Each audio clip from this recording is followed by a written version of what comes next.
Hello प्यारे बच्चों, सुप्रभात। कैसे हैं आप? ठीक होंगे? ठीक रहिए, अपने घर पर रहिए, अपने माता पिता के साथ रहिए और इसके साथ साथ पढ़ाई का कार्य भी करते रहिए। तो आज मैं कक्षा 8 हिंदी में पाठ 3 कराऊंगा। पाठ 3 का नाम है परीक्षा। कुछ तो ये पहले पढ़ा दिया गया था, आधा पाठ, और आधा जो बचा हुआ है वो आज पढ़ाता हूँ। इसके बाद इसका प्रश्न उत्तर बुक वर्क आज करा दूँगा। तो अब पढ़ते हैं पेज नंबर 25 यानी 25 पर आ गए थे। नीचे के पैराग्राफ है। संध्या तक यह धूमधाम रही। संध्या यानी शाम के समय तक यह धूमधाम रही। लोग पसीने में तर हो गए।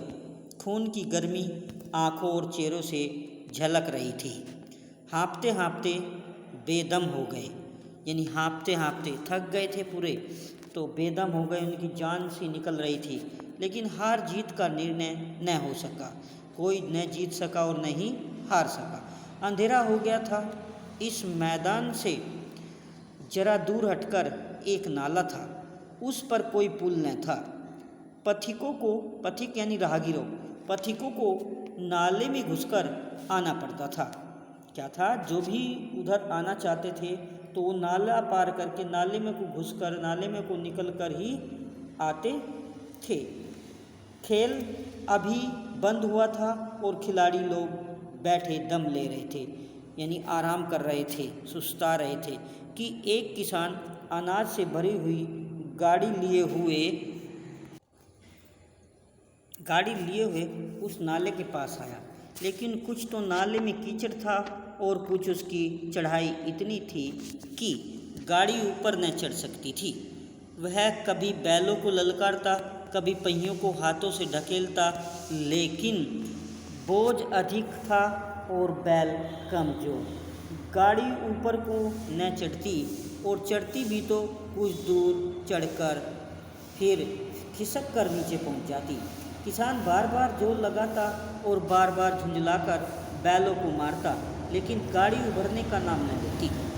बेचारा किसान इधर उधर निराश होकर ताकता, मगर वहाँ कोई सहायता के लिए नजर न आता। गाड़ी को अकेले छोड़कर वह कहीं जा भी नहीं सकता था। वह बड़ी विपत्ति में फंसा हुआ था। विपत्ति, परेशानी, दिक्कत में फंसा हुआ था। इसी बीच खिलाड़ी हाथों में डंडे लिए झूमते झामते उधर से निकले। किसान ने उनकी तरफ सहमी हुई आंखों से देखा, परंतु किसी से मदद मांगने का साहस न हुआ, अर्थात किसी से मदद मांगने की कोई हिम्मत नहीं हुई। खिलाड़ियों ने भी उसको देखा, मगर बंद आंखों से। खिलाड़ियों ने उसको देखा तो, लेकिन अनदेखा कर दिया, जैसे उसकी तरफ ध्यान ही न दिया हो। उनमें सहानुभूति का नाम तक न था। उनमें स्वार्थ था, मद था, मत्सर था, यानी अपने ही नशे में चूर थे, अपने ही धुन के पक्के थे, अपनी लगन में लगे थे। उदासीनता थी, पर वात्सल्य का नाम भी न था। उनके अंदर कोई भी प्रेम भाव नहीं था। उसी समय में एक ऐसा मनुष्य भी था, उसी समूह में एक ऐसा मनुष्य भी था जिसके हृदय में दया थी। अब साहस था। आज हॉकी खेलते हुए उसके पैरों में चोट लग गई थी। लंगड़ाता हुआ वह धीरे धीरे चला आ रहा था। अकस्मात उसकी निगाह गाड़ी पर पड़ी। वह ठिठक गया, यानी जैसे उसकी निगाह गाड़ी पर पड़ी वह रुक गया। उसे किसान को देखते ही सब बात सज्ञात हो गई, यानी उसको सब बात समझ में आ गई। उसने हॉकी किनारे पर रखी, कोट उतारा और किसान के पास जाकर बोला, मैं तुम्हारी गाड़ी निकलवा दूं। किसान ने देखा कि गठे हुए बदन का एक लंबा आदमी खड़ा है। डरकर बोला, हुजूर, आपसे कैसे कहूँ? युवक ने कहा, मालूम होता है तुम यहाँ बड़ी देर से फंसे हुए हो। अच्छा, तुम गाड़ी पर जाकर बैलों को साधो, मैं पहिए को धकेलता हूँ, अभी गाड़ी नाले के ऊपर आ जाती है। किसान गाड़ी पर जाकर बैठा। युवक ने पहिए को जोर लगाकर खिसकाया, यानी आगे को धक्का दिया। कीचड़ बहुत ज़्यादा था, वह घुटनों तक जमीन में गड़ गया, लेकिन उसने हिम्मत नहीं हारी। उसने फिर जोर लगाया। उधर किसान ने बैलों को ललकारा, बैलों को सहारा मिला, उनकी भी हिम्मत बंध गई। उन्होंने कंधे झुकाकर एक बार जोर लगाया, बस गाड़ी नाले के ऊपर थी। किसान युवक के सामने हाथ जोड़कर खड़ा हो गया और बोला, महाराज, आपने आज मुझे उबार लिया, नहीं तो सारी रात यहीं बैठना पड़ता। युवक ने हंसकर कहा, अब मुझे कुछ इनाम देते हो? किसान ने गंभीर भाव से कहा, नारायण चाहेंगे तो दीवानी आपको ही मिलेगी। क्या कहा? अगर भगवान चाहेंगे तो दीवानी आपको ही मिलेगी। युवक ने किसान की तरफ गौर से देखा, गौर से यानी ध्यान से देखा। उसके मन में एक संदेह हुआ, कहीं यह सुजान सिंह तो नहीं? आवाज़ मिलती है, चेहरा मोहरा भी वही है। किसान ने भी उसकी ओर तीव्र दृष्टि से देखा, यानी तेज निगाह से देखा।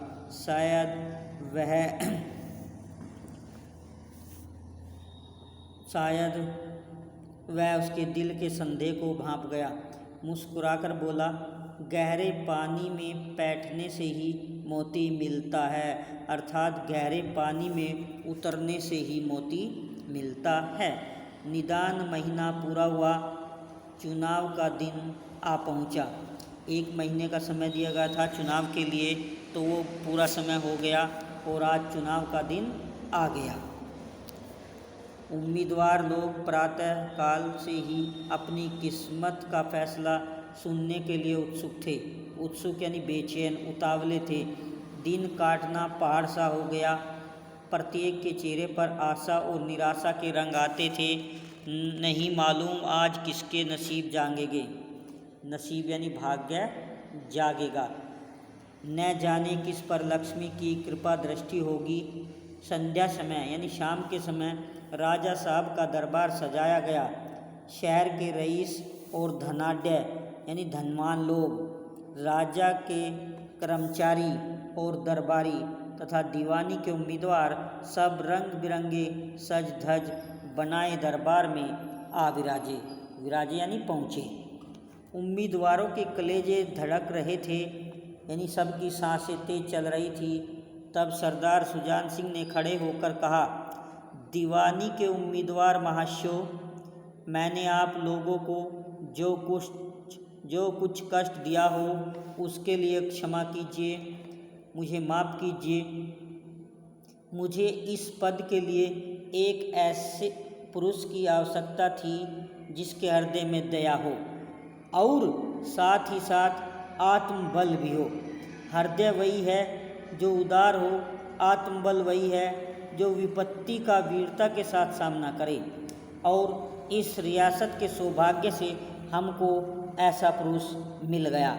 ऐसे गुण वाले संसार में कम हैं, जो हैं वे कीर्ति और मान के शिखर पर बैठे हुए हैं, उन तक हमारी पहुंच ही नहीं। मैं रियासत को पंडित जानकीनाथ सा दीवान पाने पर बधाई देता हूँ। रियासत के कर्मचारियों और रईसों ने पंडित जानकीनाथ की तरफ देखा और उम्मीदवारों के दल की आँखों भी आँखें भी उधर ही उठी, मगर उन आँखों में सत्कार था और इन आँखों में ईर्ष्या। उन आँखों में सत्कार मानी आदर के भाव, ईर्ष्या द्वेष जलन के भाव। सरदार साहब ने फिर कहा, आप लोगों को यह स्वीकार करने में कोई आपत्ति न होगी कि जो पुरुष स्वयं जख्मी होने पर भी एक गरीब किसान की भरी हुई गाड़ी को दलदल से निकालकर नाले के ऊपर चढ़ाए, उसके हृदय में साहस, आत्मबल और उदारता का निवास हो। ऐसा आदमी गरीबों को कभी न सताएगा। उसका संकल्प दृढ़ है। जो उसके चित्त, उसके मन को स्थिर रखेगा, वह चाहे स्वयं धोखा खा जाए, परंतु दया और धर्म के मार्ग से कभी न हटेगा। तो प्यारे बच्चों, ये पाठ था आपका पूरा हो गया, मैंने पढ़ा दिया। नीचे जो है इसमें लेखक परिचय भी दिया गया है, जिसने इसको लिखा है। लेखक परिचय क्या है? ये प्रेमचंद ने लिखी है ये कहानी।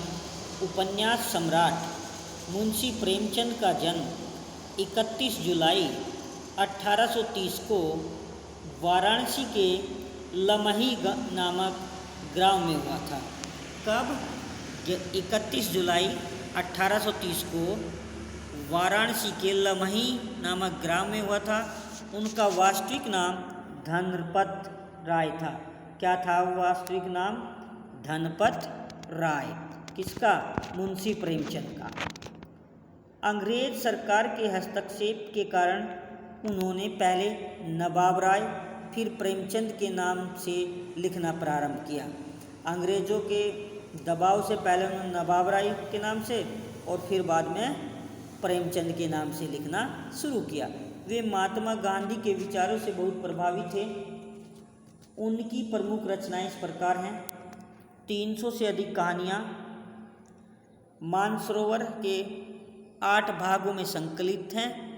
उनके द्वारा लिखित नाटक है करबला, संग्राम, प्रेम की बेदी। उनके प्रमुख उपन्यासों में सेवा सदन, रंगभूमि, कर्मभूमि, गबन, गोदान, मंगलसूत्र, अपूर्ण, ये पूरा नहीं हुआ शामिल है। प्रेमचंद के निबंध विविध प्रसंग नाम से 3 भागों में प्रकाशित हुए हैं। उनकी मृत्यु 8 अक्टूबर 1936 को हुई थी। तो प्यारे बच्चों, ये पाठ मैंने आज पढ़ा दिया। इसका बुक वर्क करेंगे और उसके बाद प्रश्न उत्तर करेंगे। तो प्यारे बच्चों, अब बुक वर्क करते हैं। धन्यवाद।